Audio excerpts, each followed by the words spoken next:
देखिए, ये पहला बढ़िया अवसर मिल रहा है मुझे। अपने वैसे तो मैं हर कार्यक्रम में जाता हूँ और नीचे से निकल के आना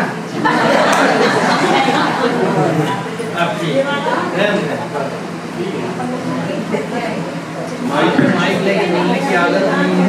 माइक पहचान गया पुराना। ये तो बहुत सारे बिरादरी के हमारे सामने से गुजरे हैं। पुराना मालिक है। माइक को ऊंचाई सभी लोग जो है अभी बहुत बढ़िया शेर गजल और कविताएं सुन रहे थे। अब चाय भी पी रहे हैं। पी ली? नहीं, यहाँ नहीं है। हाँ, तो मेरे चाय देखता हूँ तो एक सवाल मेरे अंदर उठता है कि मेरी चाय का चाय फायदा करती है कि नुकसान, इसी पे से बोलना शुरू कर रही हूँ। तो कुछ लोग कभी कभी पियो तो ऐसा नहीं है। कुछ लोग बोलते हैं नहीं, वो तो मतलब सर्दी में फायदा करती है। तो हमने कहा ये जवाब सही दो यार, हमारी नजर में कुछ और जवाब था। हमने कहा जब कोई पिलाए पिलाना पड़े तो बहुत नुकसान करता है। देखिए, अभी इस मंच का जो एक रोटेशन बना था तो मुझे भी बहुत अच्छा लगता है रहा कि मैं पहली बार सबके चेहरे तो हमने खूब अच्छी तरह से हर कार्यक्रम में देखे थे। प्रतिभा का मतलब वो हुआ था। आज सबको सुनने का मौका मिल रहा है। मैं बहुत लंबा चौड़ा बोलूँगा तो उनसे चूक जाऊँगा। तो मैं एक छोटी सी अभी घटना दशहरे में घटी तो मैं भी घबरा गया एकदम से। पेपरों में पढ़ रहा था कि कहीं बच्चे मर गए, करंट से मर गए, इससे मर गए। तो दशहरे का ही मौका था। एक पंडाल के बाहर से निकला तो एक राक्षस बड़ी जोर से चिल्लाया। तो देवी जी भी घबरा गई कि ये इसको तो मारा भी नहीं, अभी ये चिल्ला क्यों रहा? बोले करंट लग रहा है माँ। मैं हाल ही में अभी हमारे जबलपुर शहर में ये विशेषता रही है, मतलब पूरा भारत तबीयत से घूम चुका हूँ, बाहर भी गया हूँ, देखा है कि हमारे जबलपुर में जो साहित्य का जलवा है वो बहुत जगह देखने को नहीं मिला। और यहाँ एक अजीब सी एक लहर है कि सुना और फिर हम भी सुनाने लगे। तो ये बहुत अच्छी बात है, इसमें खुशी होती है। मैं भी बीच में मैंने परसाई जी की एक छोटी सी एक 4 लाइन उन्होंने लिखा था साहित्य के ऊपर, जो फिर से सुना देना चाहता हूँ, क्योंकि अच्छा साहित्य बरसों बाद भी उठा के पढ़ो तो नया लगता है। तो मैं ये बता रहा था कि कवि सम्मेलनों में और गोष्ठियों में बहुत फर्क होता है और गोष्ठियाँ होना चाहिए कायदे से। पहले हमारे शहरों में बहुत गोष्ठियाँ हुआ करती थी और वो ऐसे नामी लोग जो आज हमारे संसार से विदा हो गए, मैं उनको नमन करता हूँ। तो फिर से ये परंपरा लागू हो जाए तो साहित्य का जो है समझ लीजिए उदय दोबारा हो जाए। अभी कुछ घटिया गाने भी कैसे आए कि तबीयत घबरा गई। पहले गाना था कि जब तुम ही चले परदेश लगाकर ठेस प्रीतम प्यारा, दुनिया में कौन हमारा। तो इस गाने पे पहले तो मैंने हीरो हीरोइन को छूता ही नहीं था और गाना हो जाता। तो ये प्यार का एक बहुत, अब तो परिभाषा ही बदल गई है। एक लड़के ने एक लड़की से वादा किया कल शाम को 4 बजे आम के नीचे पुलिया के पीछे मिलेंगे। वादे के मुताबिक लड़के जरा उत्साही होते हैं, वो 3:30 बजे से ही जाके बैठ गया था 5 बजे की। लड़की नहीं आई, यानी प्रेमिका महबूबा नहीं आई। घनघोर बादल आए, बुरी तरह बरसात आई, आशिक भीग गया, डबल निमोनिया हो गया, सरकारी अस्पताल में भर्ती हो गया, 2-3 दिन बाद निकल गया। जिस गली से उसका जनाजा उठ रहा था उसकी प्रेमिका भी आई थी। तबीयत से उसने देखा तो एक सहेली ने पूछा क्या हो गया था? तो उसने बताया अपने प्रेमी को देख के, ठंड के दिन थे, मरकर भी मेरे यार की नजाकत नहीं गई, तख्ते पे लिटाया वहां भी अकड़ गए। वो बेचारा मर गया, उनको अकड़ना दिख रहा था कि ऐसा आशिक था।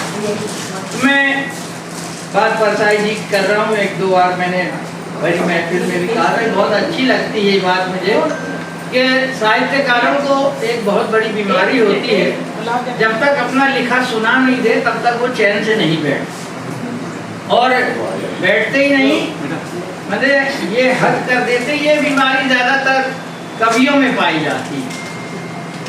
एक कवि महोदय बीमार हो गए, तबीयत से बीमार हो गए, डॉक्टरों को बुलाया गया, डॉक्टर आए, देखा, उन्होंने डिक्लेयर कर दिया कि बस 1 घंटे के मेहमान हैं।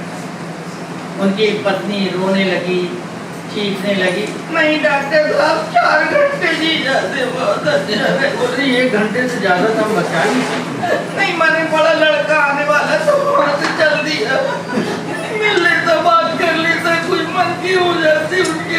नहीं वह गलती तो मैं नहीं बोलूँगा, 1 घंटे से ज्यादा मैं नहीं बचा। इतने में उनके बड़े पुराने दोस्त आए कवि महोदय के। कवि महोदय कमरे में थे, उन्होंने पूछा कि जटाशंकर तबीयत कैसी है? उन्होंने कहा डॉक्टर के 1 घंटे के मेहमान है। अरे हमारा दोस्त है, कैसी बात करते हो? हम भी सोच रहे थे बड़ा लड़का है, मिल लेते, वो तो निकल पड़ा वहां से। चल कहाँ है? कमरे में। चलो तुम लोग बाहर निकलो, सबको बाहर निकलने के बाद कवि महोदय के पास दोस्त पहुंचे, उन्होंने कहा जटाशंकर, लाल किले पे जो तुमने रचना सुनाई थी, क्या बात, ऊपर का मुखड़ा याद आ रहा, बीच के अंतरा भी हो रहा। बीमार कवि में जैसे ही सुना तारीफ, हमारी डायरी उठा, और जैसे ही उनके दोस्त ने उनको डायरी दी, बीमार कवि महोदय ने कविता सुनाना प्रारंभ किया। 4 घंटे हो गए, बड़ा लड़का भी आ गया, लोगों ने दरवाजा खोल के देखा, बीमार कवि महोदय जोश में कविता पढ़ रहे थे, उनके दोस्त मरे पड़े।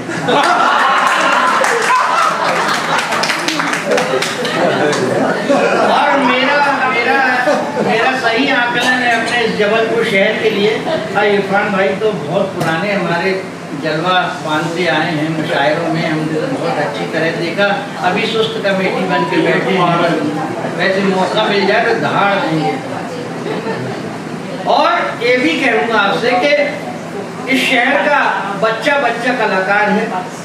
जैसा मैं कहता हूँ ना, पत्थर उछाले तो 2 ही लोगों के सर पे शहर में लगता है, या तो कलाकार के या कलाकार, 2 ही लोग रहते हैं शहर।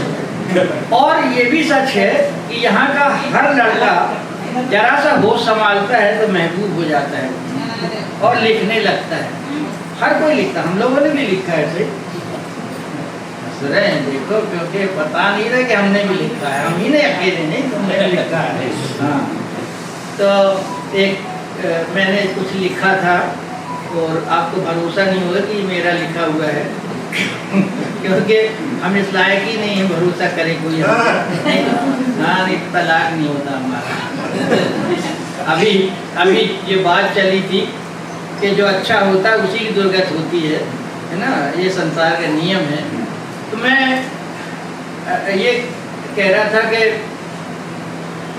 हर कोई जो है जब इस में स्टार्टिंग सर्किट में आता है, कविता शेर शायरी से पहले शुरू करता है। कविता तो कठिन होती है और शेर शायरी भी बहुत कठिन होती है, मगर शुरू करने में उसे बहुत आसान लगती है।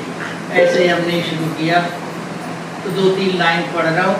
और उससे पहले एक और बात बता दूँ कि कहीं भी आप जाते हैं तो एक शेर वसीम बरेलवी साहब का है, बहुत बढ़िया है, उसको याद रखिए। और कहीं बाहर जाए तो उस शेर की तरफ, वो पूरा शेर न याद हो, उसका मत याद कर लीजिए क्या है। दियों का कद बढ़ाने के लिए रातें बड़ी करना।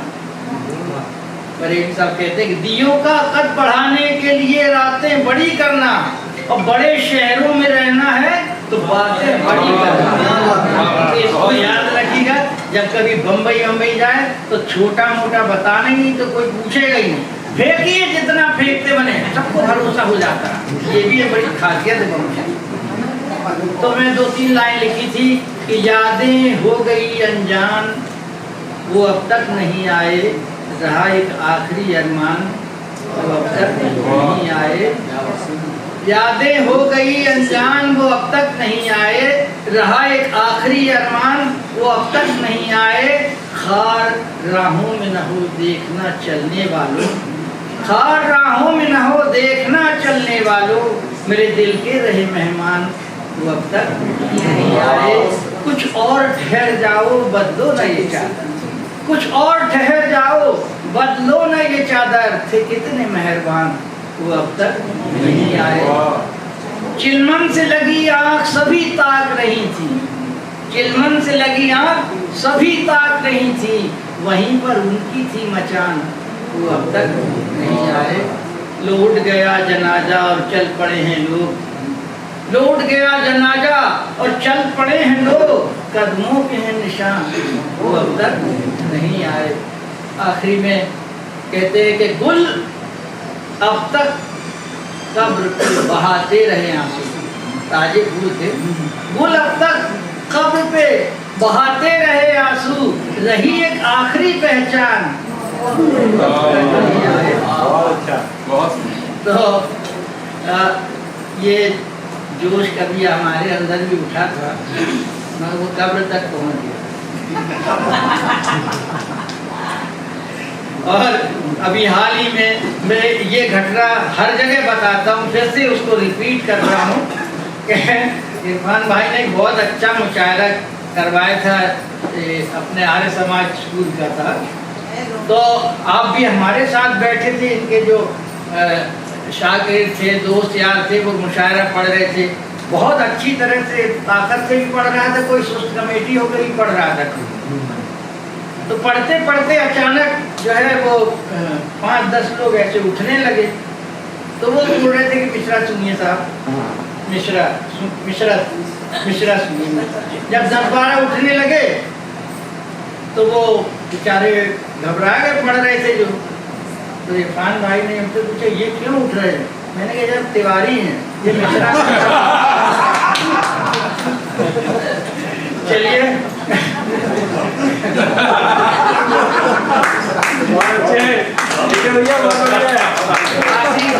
कलाकार की तरफ से कि अनजान मुसाफिर हूँ न कोई ठिकाना है, अनजान मुसाफिर हूँ न कोई ठिकाना है, सूनी सड़क की छांव मेरा आशियाना है, न अब कोई मंजिल न कोई हम सफर, आया था खाली हाथ खाली हाथ। तो ये हम कलाकारों की जिंदगी का, हंसाने वालों की जिंदगी का एक रुतबा है। अब मैं चाहूँगा कि जिस तरह ये महफिल जमी थी फिर जम जाए और अच्छी तरह जम जाए, फिर हम लोग ऐसे बर्फी की तरह उसको काट के निकालेंगे, ये अच्छा वो अच्छा ये अच्छा। तो लीजिए संचालिका